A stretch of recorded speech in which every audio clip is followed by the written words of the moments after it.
Okay, so welcome everyone to the Zenobia Award and update.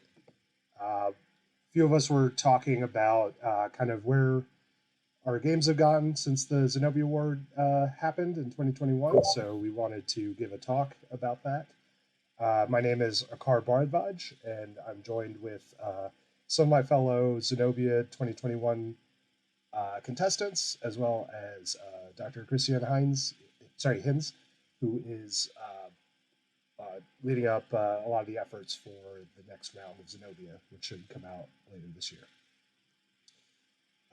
This talk is going to be pretty informal. We're just going to kind of go through all the games that I was able to find updates on, kind of chat about them, see who among us has played them, and where they're going to be for publishing in the future. And slight spoiler alert, there might be some surprises along the way.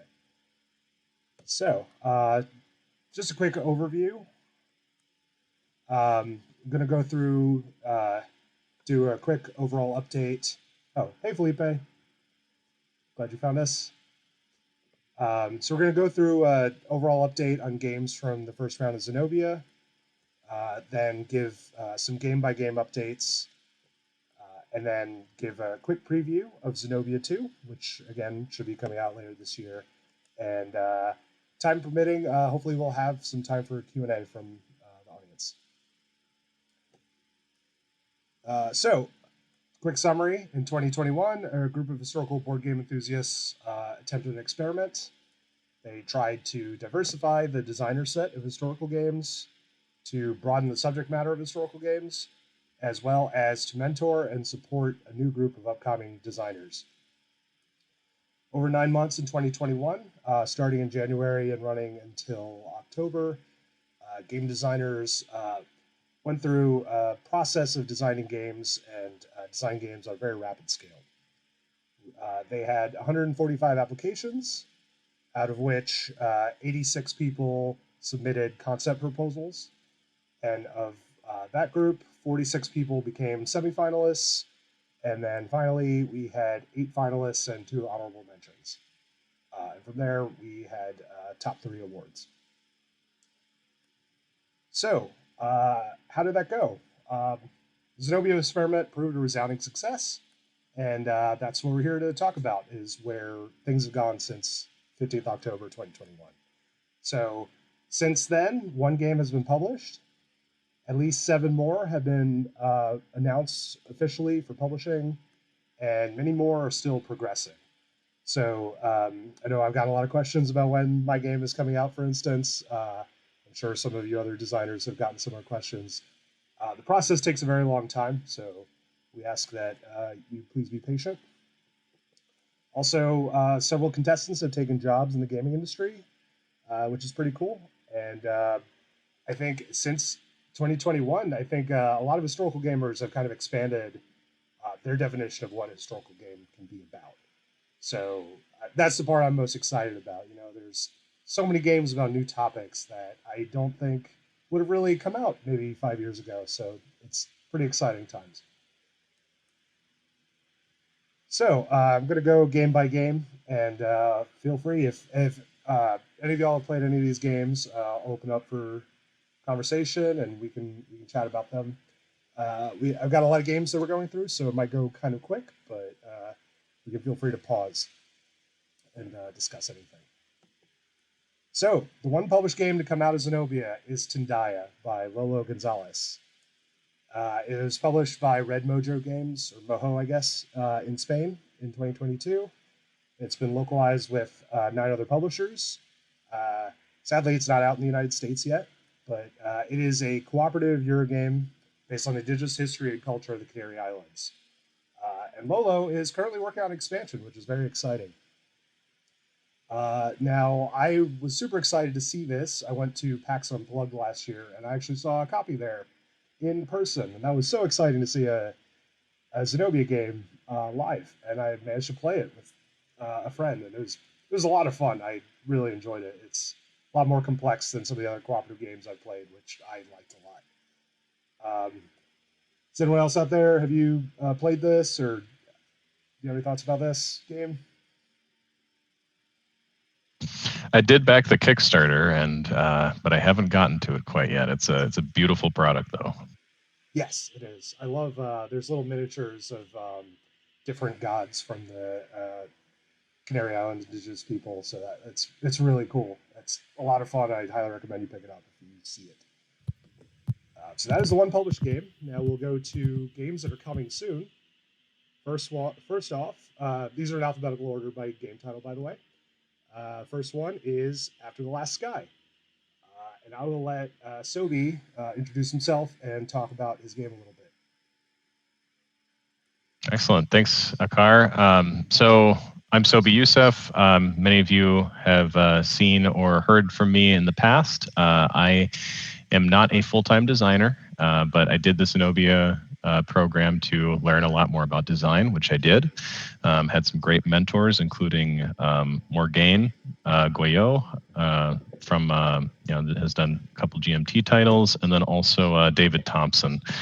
So really good experience. Learned a ton. Got a lot more connections in the industry, and decided to publish my game. So After the Last Sky is about the first Palestinian Intifada in around 1987. And it's going to be published by the Dietz Foundation. You can see this is getting a lot closer to our final cover art. However, many of you probably saw that I did cancel my session today because I have not had enough time to complete my updated module. So working on getting through the next phase and getting into development here with the game, but getting very close and hoping to have a really good product for everyone here that is well developed instead of rushed to Kickstarter and the market. So that is After the Last Sky.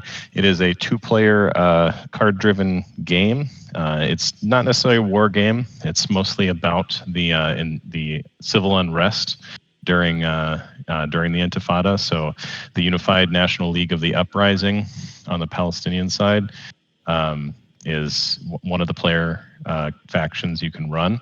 The other side is the Israeli Defense Force and the Shin Bet Intelligence Network. And you have asymmetric victory conditions on both sides.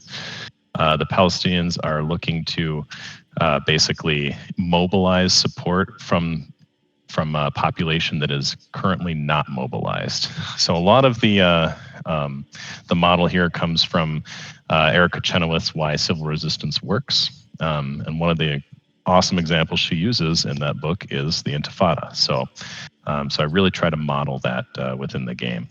The other side is the Israeli Defense Force and Shin Bet networks. And basically the model here is that this was considered by many to be kind of Israel's Vietnam.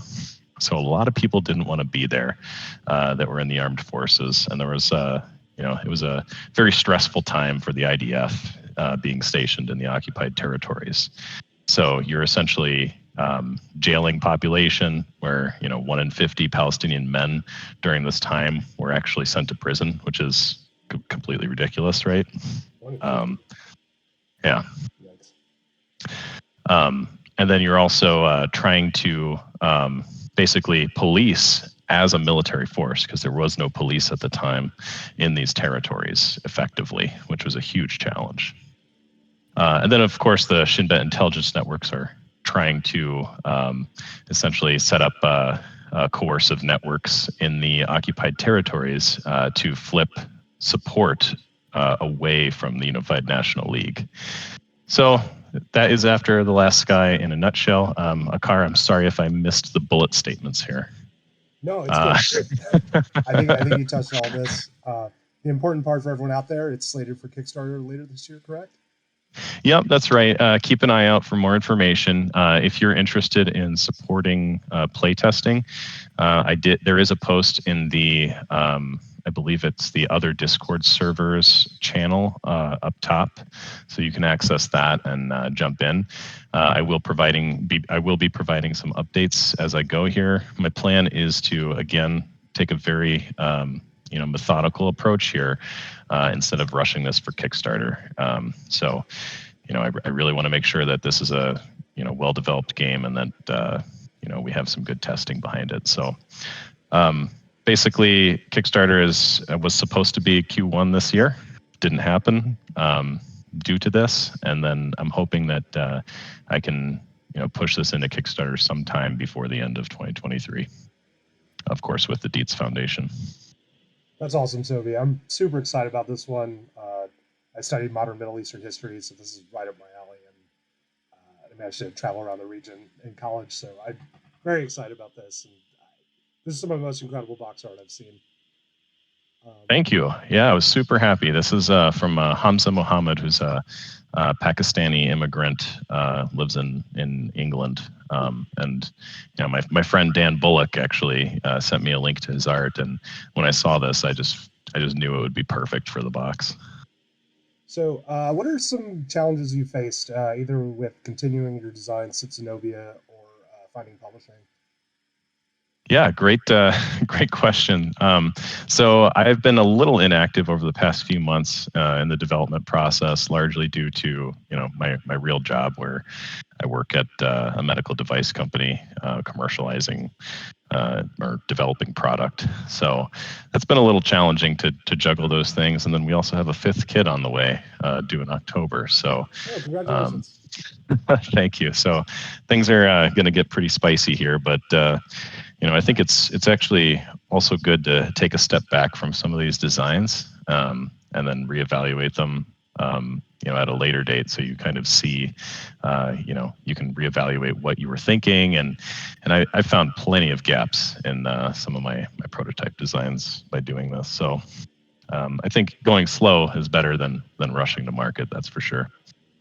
Awesome. And I might be getting ahead of myself here, but are you working on any other designs or projects right now? Yeah, unfortunately, way too many.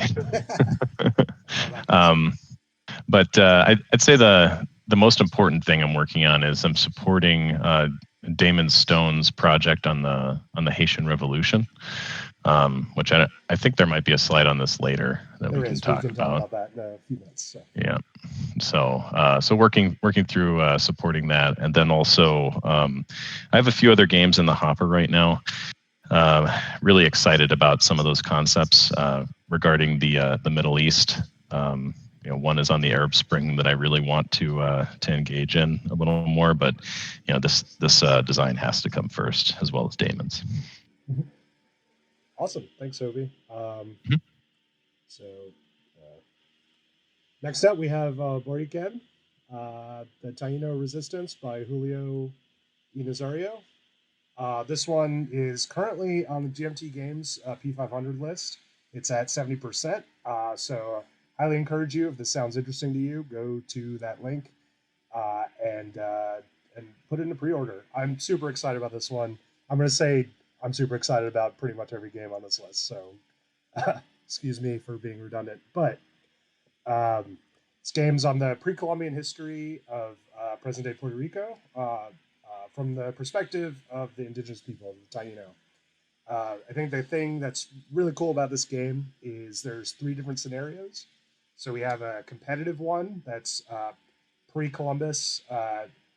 You're playing some chiefs who are vying for regional dominance. Then there's a cooperative game where you're getting together to fight against the Spanish. And then lastly, there's a cooperative game where you're trying to survive as a people and preserve your culture and legacy.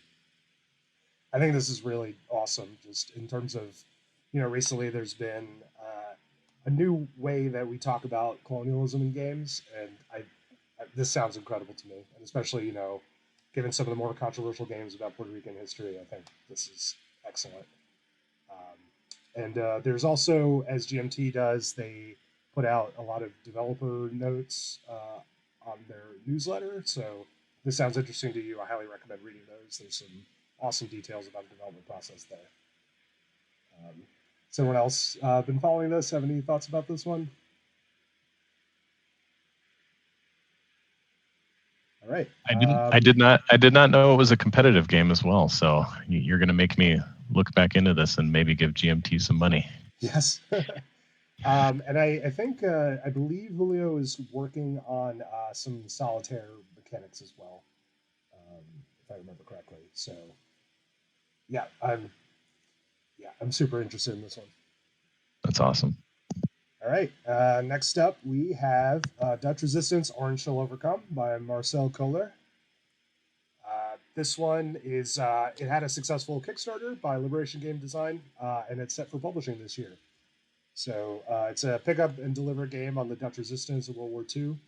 The really cool thing about this game, it's based on the designer's own ancestors who kind of hid in the shadows and supported the Dutch resistance during World War II. So this one, it was very well developed during the Zenobia process, and I think the art is amazing, and I look forward to seeing it in real life. I don't know, has anyone out there play tested this one?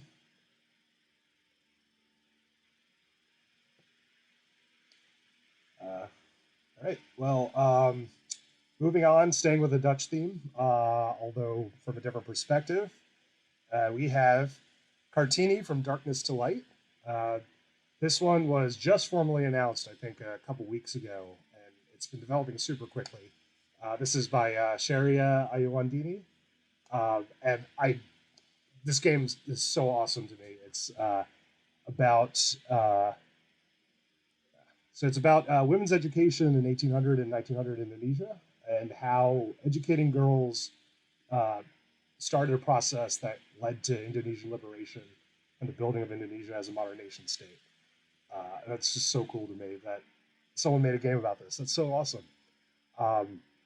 Currently, it's set for a May Kickstarter, and I believe 2024 publishing date by Ion Game Design.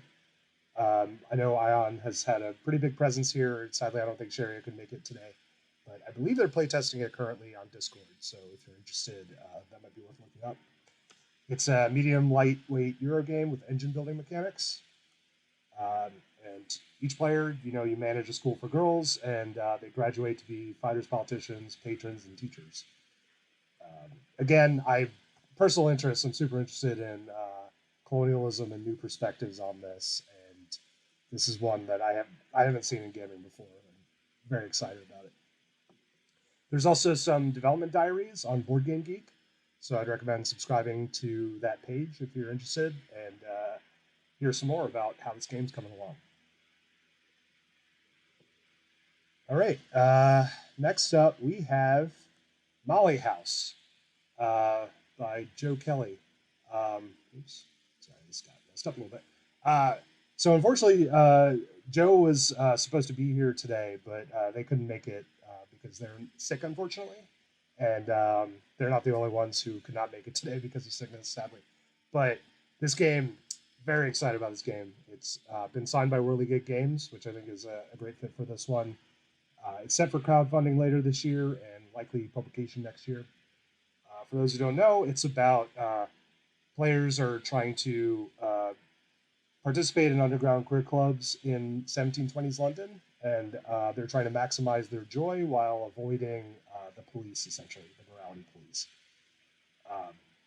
This one, I saw some demos of it as it was in development, and I think it's just it's a very poignant game. You're just trying to maximize your own joy and do the basic things needed to be a human being with a full life, and there's the authorities coming around trying to stop you from doing that, and I think it's very poignant. Sadly, this slide is out of date. Again, Joe couldn't make it today, so they're not demoing this game, but highly encourage you to demo it if you get the chance. So, Allison, I believe you saw a demo of this game, right? Yeah, I've playtested this one numerous times, and it's phenomenal. Like, I've played so many different versions of this game, between picking what your Molly is and their identity, versions where you could get arrested and your characters could end up dying in jail, versions where the Civil War has an impact, like loads of different versions of this game, but every single time the focus on that attaining joy at potentially the cost of your life is just so moving. And Joe just continues to do such a phenomenal job at capturing this really important history. So, if anyone has any opportunity to play test it, and certainly when it comes out, it'll be one to get. And especially like Joe's work with Cole and Drew on the game, like so many extreme iterations to make this game perfect. They're working so hard on it. And if you haven't seen the Whirligig announcement, sort of presentation they did a month or so back. The enthusiasm they had for this game and talking about it was so infectious. So definitely worth seeing them talk about it. And yeah, such an exciting game. I'm really keen for Molly House. That's awesome. Thanks, Allison. Yeah, No worries. I don't think I think this game has made me feel more emotions in playing it than any other game I've played. It's very poignant, and it's, can't recommend it enough. In addition to the video that Allison mentioned, there's also the first issue of Conflict of Interest magazine by San Diego HistCon. Has a big interview with Joe about the development process. I recommend that article as well. All right. Next up, we have Rising Waters. By Dr. Scout Bloom. She managed to do a demo of it this morning, and I caught it. It's a super cool game. This one seems amazing. It had a successful Kickstarter already, and it's set for publishing pretty soon, I think, from Central Michigan University Press. It's a cooperative area control and set collection game where you play African American communities in the Mississippi Delta during the 1927 Mississippi flood. So you are dealing with both the flood as well as racism of other people during that time. So I hope some of you managed to catch the demo this morning.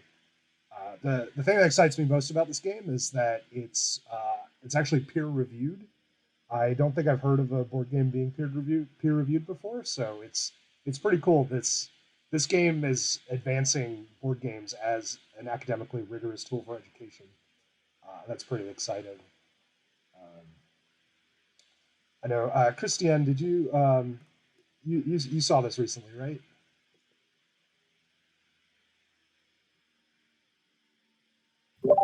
Yeah, I'm among the people who reviewed it. So Awesome.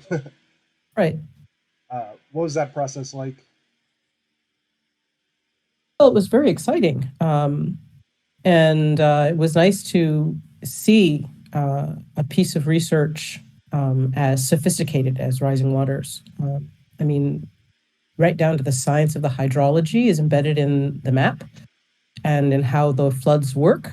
So I can't recommend it enough. Its research was excellent. That's awesome. I know you've done a lot of work pushing for use of games in the classroom, so really excited you managed to review this and give your feedback. All right, next up we have one that Sobi mentioned earlier, 10-1, The Haitian Fight for Self-Emancipation. This game is by Damon Stone. It used to be called Liberation Haiti, and it is set for publishing by Mosaic Games, which is a company that Sobi and Damon have started. It is a cooperative asymmetric game. Players are struggling for freedom against France and preparing for war, and then conducting the revolution. So since the first round of Zenobia, Damon's also been hard at work on other projects. He co-designed Free at Last, The Struggle for Equality, which I've not played yet, but I'm very excited about that one. That one's published by the Dietz Foundation. It's about the civil rights struggle in the United States. He's also developing an asymmetric deck builder with a AAA IP to be published by a major publisher. And he's also developing an expandable card game. I don't know where Damon finds all the time to do this. I'm very impressed, and I think it's cool how much he's doing on this. And so, kind of tangentially, I mentioned this is being published by Mosaic Games. So, Sobi, do you want to talk about this a little bit? Sure. So Mosaic Games came out of Zenobia. So Damon and I got together, and we have a kind of a similar game design philosophy and headset, and we decided that we want to actually make a real long-term mission out of this. So the whole ethos behind Mosaic Games is to publish game designs either by or about minority peoples throughout the world. So we want to publish unique topics and innovative mechanisms. So First game in here is going to be the former Liberation Haiti, which is now called 10-1, which that is based on the ratio of slaves to French soldiers. It was kind of a famous saying throughout that period. And our goal for Kickstarter here is by the end of the year, again, as I mentioned earlier with After the Last Sky. So we're all very busy. Currently, Joe Schmidt, who many of you may know, is the lead developer for 10-1. And Joe is doing a phenomenal job so far, having a lot of experience working on a Haitian Revolution game design previously. So yeah, all three of us are very excited to get this in everyone's hands. And actually, many of you probably saw Joe and I together doing some play testing at the last in-person SDHistCon. So yeah, very hard at work in this, and again, trying to take a very methodical approach to get some good development work done on this so that we can have a successful Kickstarter. That's so awesome, Zoe. I'm super excited. So it's not just games that came out of this; it's whole companies and projects, and it's so incredible to see.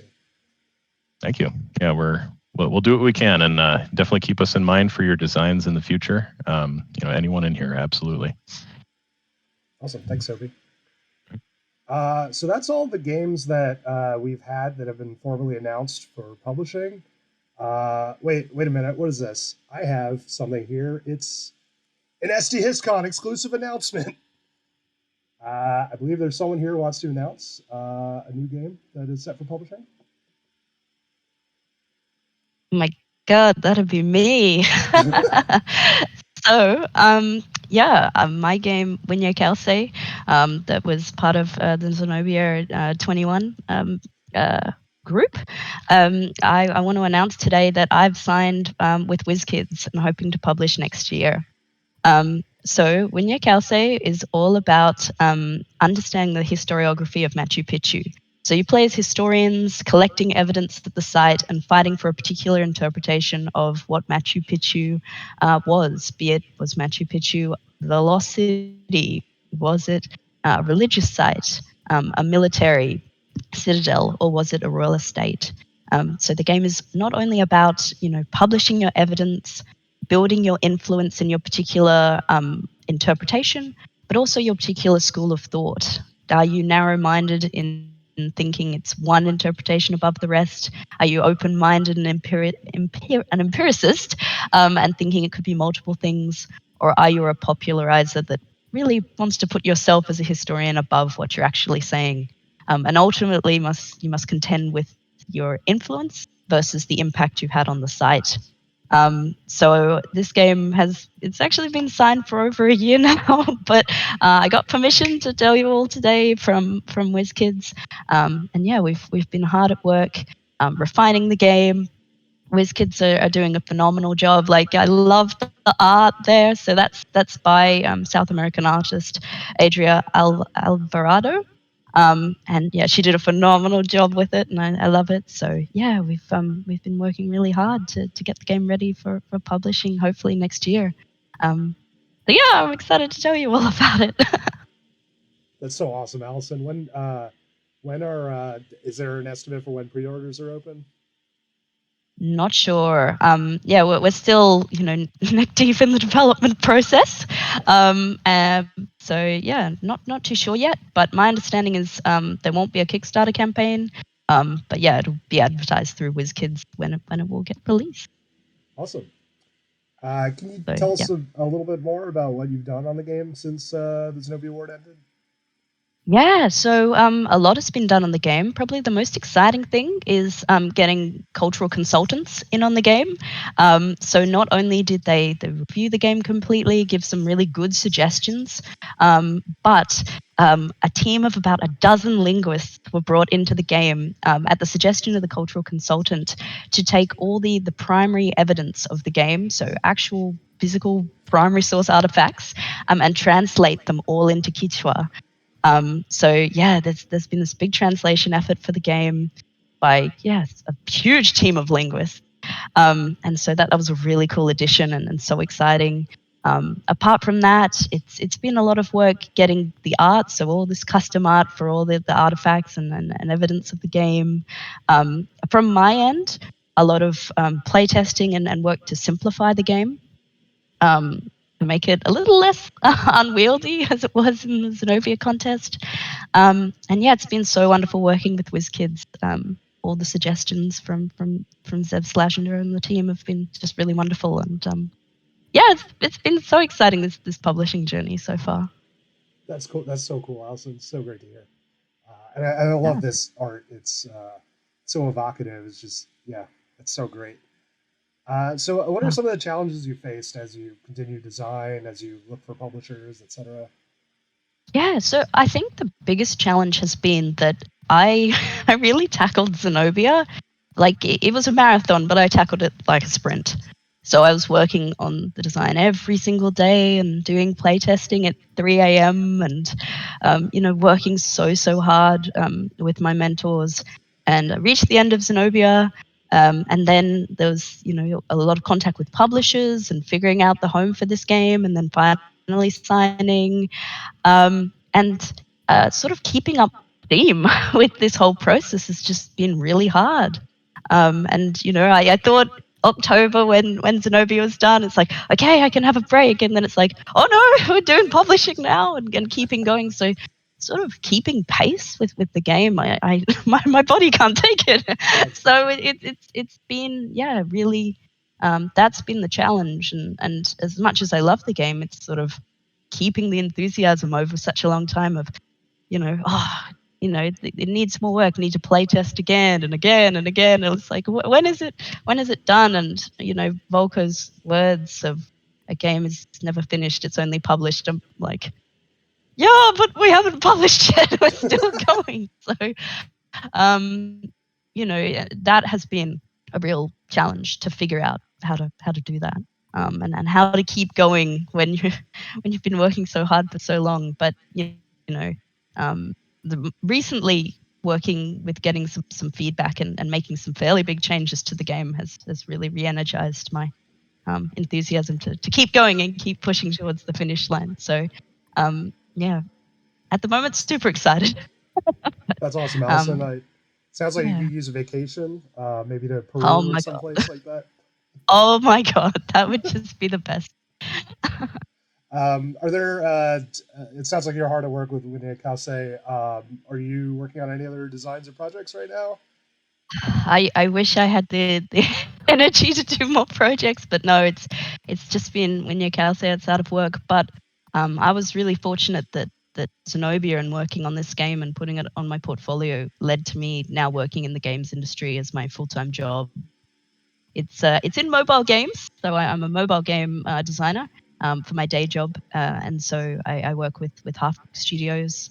We do a lot of arcade mobile games, so a completely different end of the gaming spectrum to historical board games, but been so awesome to put what I've learned from Zenobia into practice in my day job, and also learning a lot from mobile game design and simplicity and feel and the enjoyment of that, and thinking, well, how can I make my board game simpler without losing its spirit and its heart? And that's been sort of the contention for the designer lately.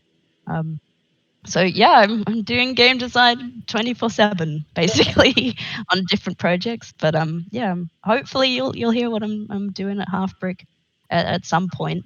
But can't really talk about it yet. All right, well, can't wait to hear. That's so exciting, Allison. Thank you. Congrats on finally being able to announce. Yeah, it's exciting. So yeah. All right, moving on from that, we have the games that are still in development, and we've got a few of these. I should mention I don't have perfect knowledge, so there's probably others that people are developing that I just wasn't able to get more information on. So hopefully, come in soon. Yes. Yeah, there's the question in the chat from Kathleen Smith, and I think it was for Allison, but what do you wish you had known when starting the process with your game? Oh, that's a great question. I think number one thing, I wish I knew how long it was going to take. And also I think like the biggest thing that I didn't know, but I learned the hard way is that you basically are going to receive a lot of not negative feedback, but you'll do something and be like, oh, this is it, and you put it in front of playtesters and they'll be like, well, no, that's not it. Here are all the problems. You'll be like, okay, go back, and then you think, oh, this is it, and you put it in front of playtest and they're still like, well, no, it's not it. It takes so many shots at the ball to get places, not even to get done, just to get places with the game, and you need to kill your darling. Like, there were so many mechanics in the game I desperately loved, but they just didn't work. And so many parts of the history I wanted to include that just didn't fit. And my game has seen so many different iterations with different mechanics and different features, and you just have to be prepared to try things and kill things. And keep going despite the fact that you might feel really positive, but playtests don't. You've got to change it. You've got to keep working on it and understand why. So it's a lot of peaks and troughs. Peaks and troughs. But you have to believe in what you're doing, and you have to keep going, and you have to know that the game and the work that all you do is only going to make it better. And so you have to soldier on. Yeah. And by popular demand, same question for everyone on the panel. I will preface, and Allison, I think you implicitly mentioned this, but that despite all the hard work, would you say it's been worth it? Oh, 100%. This has just been the best experience. Zenobia actually changed my life. Like, looking at where I was when I started, still, working at my uni, to being able to convert it to a full-time job and career. Like, it not hyperbole to say it changed my life. That's so awesome, Allison. Great to hear. I'm sure you're not the only one who feels that way. Okay, so moving on to games that are still in development. We have Junfa, The Struggle for China by Felipe Sanchez. Felipe, I believe you're in the room. Yes, right here. Do you want to talk some more about your game and what you've been doing since Zenobia 1 ended? Sure, of course.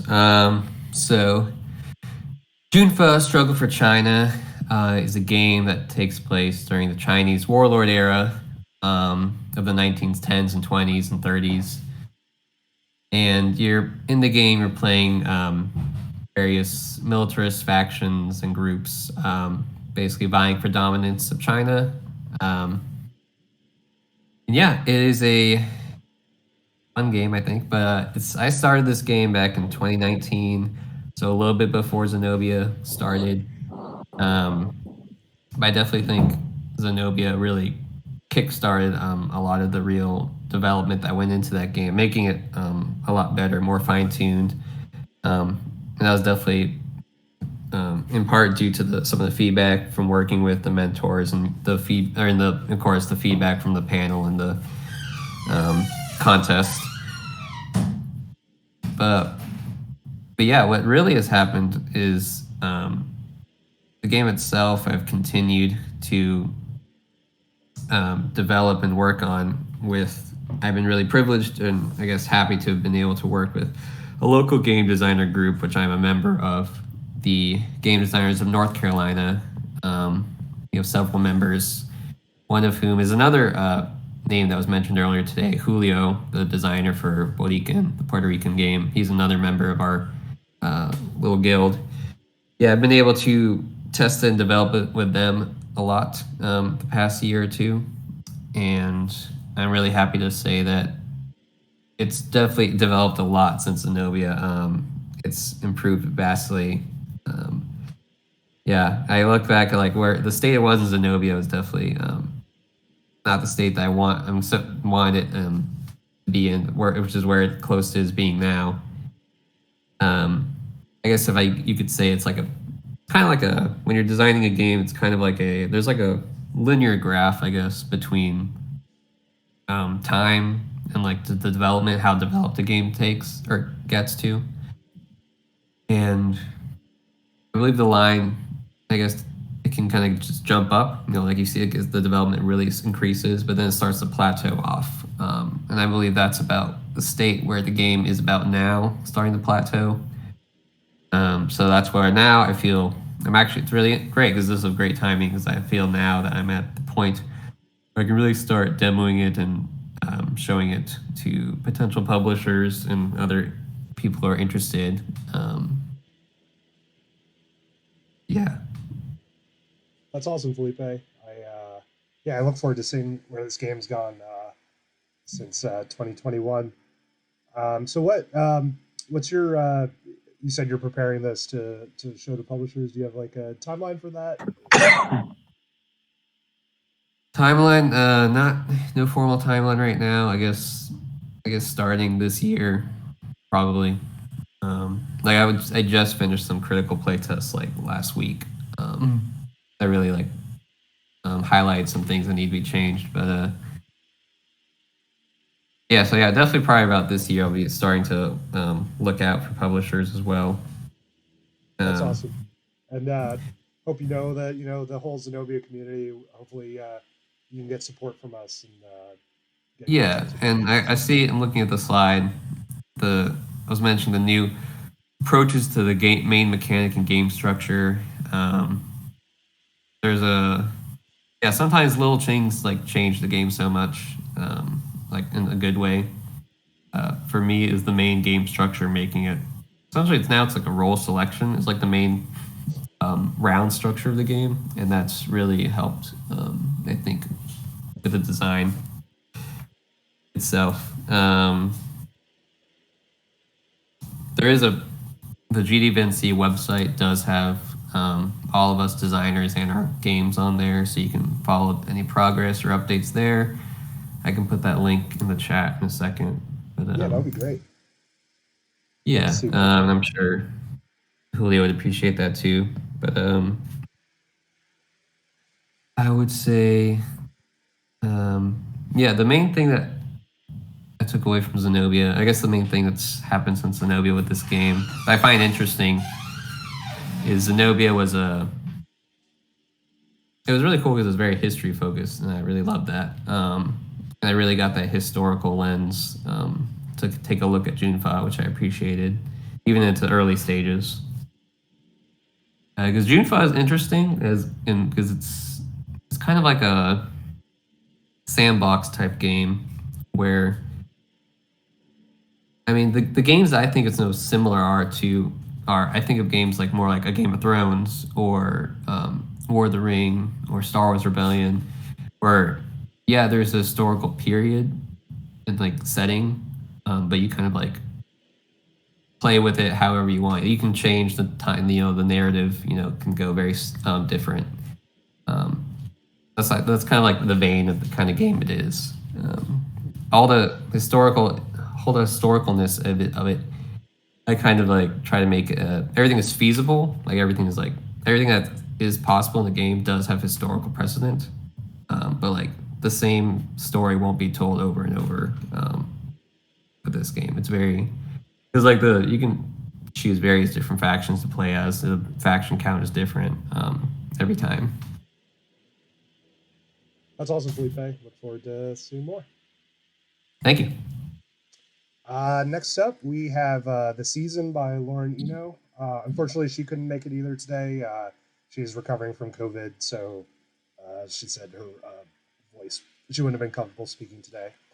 But this game, it's about managing a household's young ladies during England's Regency period. So if you are a Jane Austen fan, this is the game for you. Since Zenobia 1, Lauren has a lot of updates. She got a job as an associate producer for the board game publisher Cardboard Alchemy. So I think that's several of us who've managed to take our Zenobia experiences and get jobs out of them. That's pretty cool. And she's been hard at work on the season. She's working on playtesting, she's refining some mechanics, and she's really strengthening a lot of the game. I think going back to what some other people have said, she keeps coming up with other game ideas, but she really is trying to make sure she focuses on the season and trying hard to get the game signed by publishers so that before she veers too much away. So hopefully she's looking out for publishing, so hopefully she'll find that soon. Next up, we have my game, Tyranny of Blood. This game, it's about the changes to the Indian social structure under British colonialism. I've been hard at work on this since Zenobia 1. So there's been the Zenobia process was very fast, so I had to cut a lot of corners, kind of leave a lot of mechanics undeveloped in order just to get it out the door. But now I'm trying to revisit those things, trying to improve those mechanics, trying to simplify things. There was a lot of overly complex mechanics that I managed to cut. I think when I submitted it, the mechanic that let the British take over India took like 20 minutes to adjudicate, and that was unacceptable. Now it takes maybe 30 seconds, so very excited about that. It still needs a lot of fine-tuning, especially the game has a lot of interlocking mechanics based on the different sort of games that each one of the players is playing. So there's it's kind of like a Jenga tower, you know, I push one thing out and it destabilizes the entire thing, and I need to work on it again. So I've been working with publishers, not announcing anything just yet, but hopefully soon, and I'm hoping for a 2024 release. In the meantime, I've been working on other games and supporting Zenobia 2. I'm also one of the people who managed to get a job since Zenobia ended. I've been working kind of in professional wargame design, thinking about challenging international relations problems through gaming. So that's been very exciting. So yeah, that's where Tyranny of Blood is right now. Next up, we have Winter Rabbit by Will Thompson. This game's about Cherokee Village preparing for the winter. This game is amazing. It takes a very unique view of history that I haven't seen in a game before. It really exudes the kind of Cherokee cultural philosophy towards history. I think it's pretty neat. Since Zenobia 1, Will's been hard at work refining Winter Rabbit's mechanics to include more player interaction. And he's also been working on other games as well. So his game Paleo Vet is funded and currently in production by Absurdist Productions, which is, I believe, his and his brother's company, I believe. They publish a solo RPG, which I kickstarted. It looks really cool. It's called Transformation. It's about kind of a person turning into a monster or releasing monsters within. Really cool, really neat art, really good writing. It's awesome. And he also has been working with Coyote and Crow, which is a Native American themed RPG system. And so that's going to be published by Coyote and Crow later this year. So look forward to that. All right, so that is all the Zenobia 1 games that I have information on. And now we're going to move on to looking forward to Zenobia 2. And we have Dr. Christiane Hinz here. She's been hard at work making sure Zenobia 2 is even more of a success than Zenobia 1. So, so I'm sorry, go ahead. Oh, no, I was just going to say, this is where we are. Christiane, I'll turn it over to you, and I'll move slides. Yeah, so one of the concerns we had in conceiving a Zenobia 2 was to look hard at Zenobia 1 and take stock of what worked, what didn't work as well as we would have liked, and to make sure that we were, in agreement about what kind of a competition and what kind of an organization, we are going to have, and what our mission was, to clarify our mission, to make sure our mission remained very, very clear. And so of the things that stood out to us, we were interested in expanding and altering the mentor program, where originally each mentor had 3 or 4 or 5 mentees And what we'd like to do, instead of having one-on-one in this manner, is to have each pod of mentees have access to 2 or 3 or 4 mentors simultaneously, so that the mentors work as a cohort of mentors who have experience in a wider range of issues. So that's one alteration that we've made, is to go to cohort-based mentorship, which means that we have to, and we are in the process of looking for a broader range of volunteer mentors. So that's actually some of the work that we're doing right now, is building a larger mentor list. One thing that worked very well, and we didn't expect it, we weren't looking for it in Zenobia 1, but it turned out that the competitors ended up developing relationships with one another that were incredibly supportive, and that people began working in concert, or supporting each other, or reviewing each other's work, or brainstorming together. And so we're really interested in community building and peer mentorship. So we're going to be reorganizing Zenobia in a way that really leverages or centers the building of community and the ability of a larger number of people to positively help each other to work on their project. So rather than it just being, you listening to your mentors or working with your mentors, you have your mentors and you have a cohort of peers around you who are going to be, in your corner, comforting you through frustration, cheering you through successes, commiserating over frustration, or whatever these things are, like the process of developing a game. I suspect that true creativity doesn't happen in isolation. And so building community is really important, I think, and we're going to, because we saw the seeds of that happening in Zenobia 1, we're going to make it more obvious, move that forward in Zenobia 2. We had a lot of discussion also about the timeline for the various stages of the competition. And some people have mentioned the kind of sprint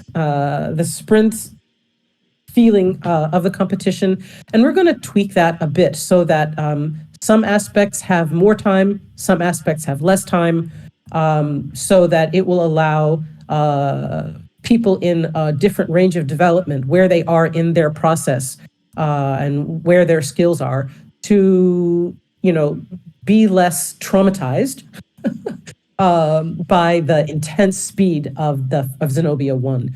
So those are some of the things that we're working on right now that hopefully people will find useful and enriching and enlivening in Zenobia 2. Awesome. Thanks, Christiane. So what are you most excited about for a new iteration of the Zenobia Award? Oh, a trick question. I'm always really excited to see the very newest ideas, because Zenobia 1, when we started Zenobia 1, we really had no idea what would happen when we sent out the call for applications. We had no idea what we would get.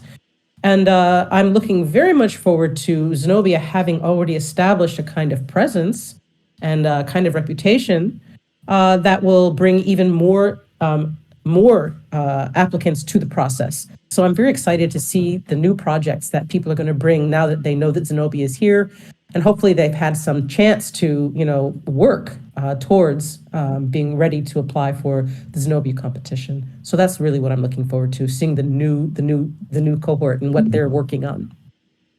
Yes, absolutely. Me too.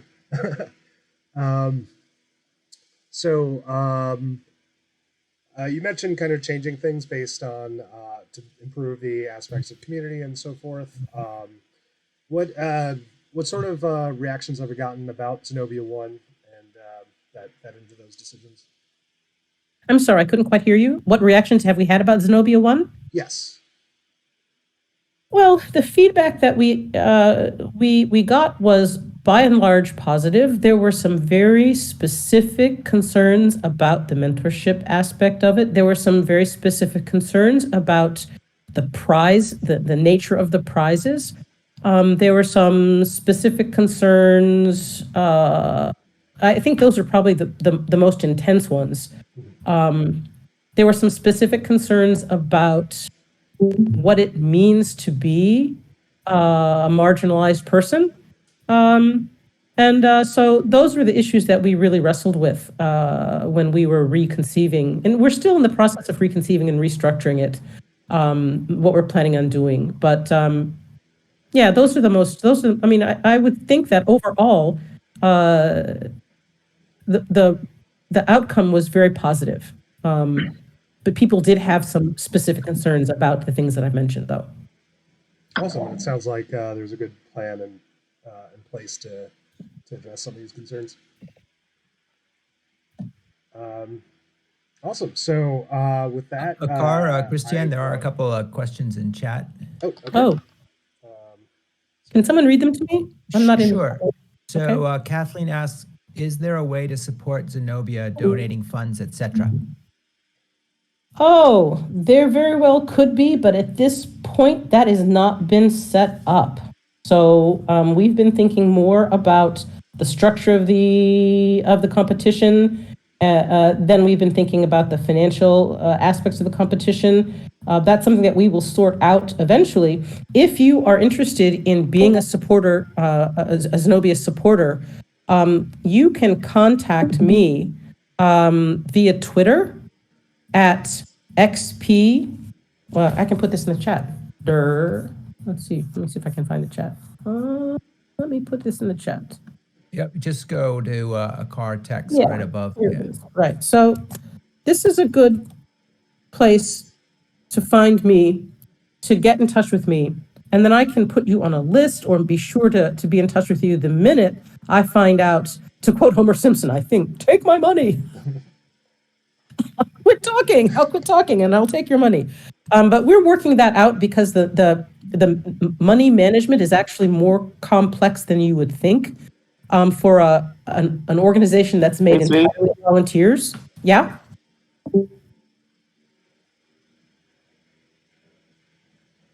I'm sorry. Uh-oh. I think that was just a spurious mic. Oh, okay. We're working to change the financial structure of the organization so that we're able to handle money more efficiently, more conveniently. And that's actually a kind of a structural thing that we're working through. So we're not ready. Oh, sorry, go ahead. Go ahead. Oh, no, I was going to say, we are looking for, in addition to the financial aspect, which I think Christiane handled, we're looking for some volunteers. If you have experience designing games or with history and would like to volunteer to help with Zenobia, please let us know and we can try to make that happen. Also, we're looking for contestants for the next round. So if you don't have this experience in the game industry and would like it, we highly recommend that you participate in the next round. Also, in the chat, Joe asks, Zenobia 2, when are we? When are we? We've not fixed a rollout date, but our timeline currently says that it will be sometime in early summer, after we finish ironing out this issue of finances, and after we guarantee, we can't know how many applicants to accept until we know how many mentors we have, right? So part of our task is to make sure that we don't have more contestants than we can really mentor in a helpful way. That's one of the issues that we had to think through from Zenobia 1. So if you are someone who is a game designer, if you are a historian, if you are a gamer who plays games a lot and would love to play test or judge, get in touch so that we can quickly increase the number of volunteers that we have for the organization. That's probably more important than money. It really is. Yes, and I believe someone in the chat mentioned volunteer playtesters. That is another sort of volunteer you can do. So that's also useful as well. Right. But for those of you who are interested in participating, that is a pitch I want to leave you with today. Consider Zenobia 2.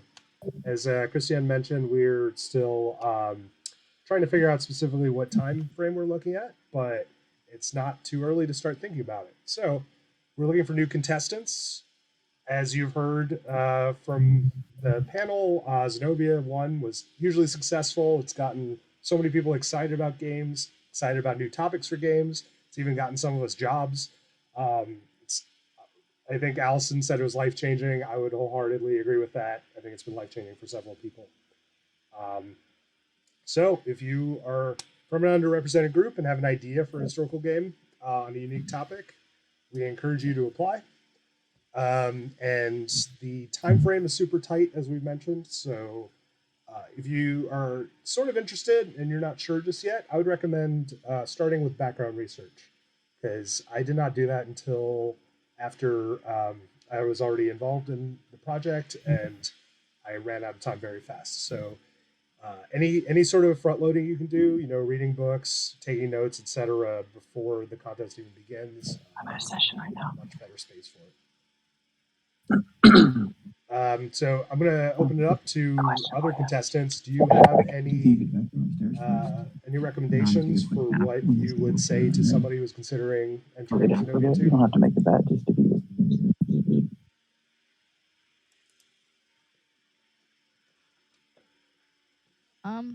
I mean, I'd say definitely do it, obviously. But yeah, I co-sign with the car that I think it'd be really good to come in as prepared as you possibly can. Have your background research, have at least a framework of the design ready to go. Like, it will change, but the more you come prepared, the better you'll be with, what will still be probably a super tight time frame, because you never have enough time. And even if you had all the time in the world, you'd still feel like you'd never have enough. And yeah, just definitely know what you're getting into. Make sure you have, time in your week or dedicated time on weekends to put towards this. But yeah, sign up, do it. It's you'll never know how far you go until you try. So gotta sign up and try, really. Yep, exactly. I did not join this expecting it to go anywhere. I was just kind of bored during the pandemic and thought it would be a cool project, and wound up changing everything. So you never know. I would recommend going for it. All right. So in conclusion, since the Zenobia Award ended, we've had one game published. Now we've had 8 more games announced for publishing. We had 7 at the beginning of this talk, and many more still in progress. And there's going to be a new iteration of Zenobia coming soon. And if you're interested, start researching now. Now, I'd like to open it up. If anyone has any questions, we can do. We have about 25 minutes left scheduled. So if anyone has any questions, please let us know.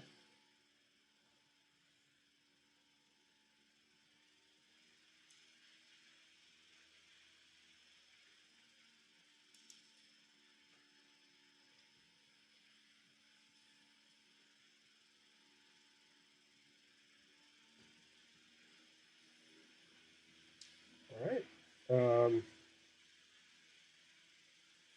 Sounds like we're good here. So thanks, everyone. Special thanks to Harold and Volko and Christiane and everyone else who led Zenobia 2021. Thanks, Akar. Thanks, everyone. Thanks, Akar. This was great. Thank you very much.